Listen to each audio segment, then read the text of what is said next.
From Pudd'nhead Wilson's Calendar, 1892-3 by Mark Twain. Tell the truth or trump, but get the trick. Adam was but human, this explains it all. He did not want the apple for the apple's sake, he wanted it only because it was forbidden. The mistake was in not forbidding the serpent, then he would have eaten the serpent. Whosoever has lived long enough to find out what life is, knows how deep a debt of gratitude we owe to Adam, the first great benefactor of our race. He brought death into the world. Adam and Eve had many advantages, but the principal one was that they escaped teething. There is this trouble about special providences, namely, there is so often a doubt as to which party was intended to be the beneficiary. In the case of the children, the bears, and the prophet, the bears got more real satisfaction out of the episode than the prophet did, because they got the children.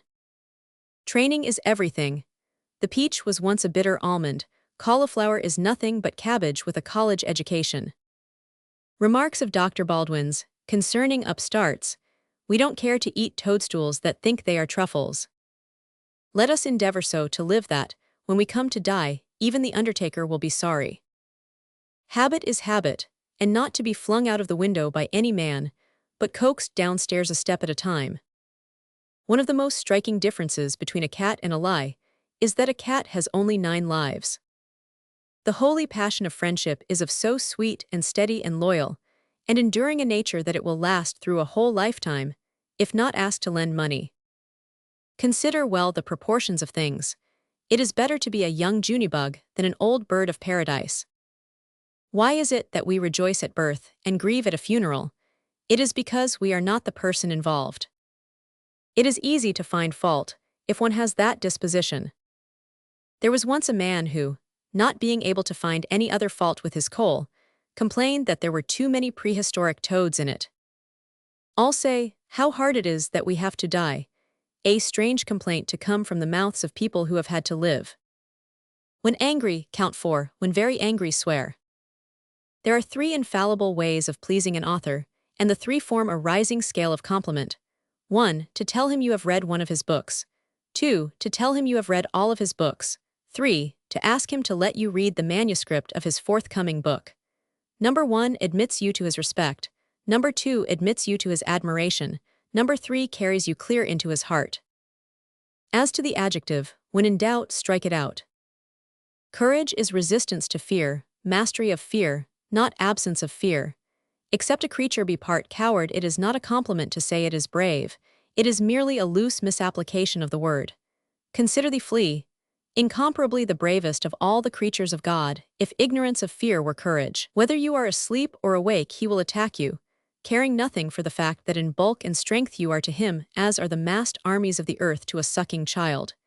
He lives both day and night, and all days and nights in the very lap of peril, and the immediate presence of death, and yet is no more afraid than is the man who walks the streets of a city that was threatened by an earthquake 10 centuries before. When we speak of Clive, Nelson, and Putman as men who didn't know what fear was, we ought always to add the flea, and put him at the head of the procession. When I reflect upon the number of disagreeable people who I know have gone to a better world, I am moved to lead a different life. October. This is one of the peculiarly dangerous months to speculate in stocks in. The others are July, January, September, April, November, May, March, June, December, August, and February. The true southern watermelon is a Bonaparte, and not to be mentioned with commoner things. It is chief of this world's luxuries, king by the grace of God over all the fruits of the earth. When one has tasted it, he knows what the angels eat. It was not a southern watermelon that Eve took, we know it because she repented. Nothing so needs reforming as other people's habits. Behold, the fool saith, put not all thine eggs in the one basket, which is but a manner of saying, scatter your money and your attention. But the wise man saith, put all your eggs in the one basket and watch that basket. If you pick up a starving dog and make him prosperous, he will not bite you. This is the principal difference between a dog and a man. We know all about the habits of the ant, we know all about the habits of the bee, but we know nothing at all about the habits of the oyster. It seems almost certain that we have been choosing the wrong time for studying the oyster. Even popularity can be overdone.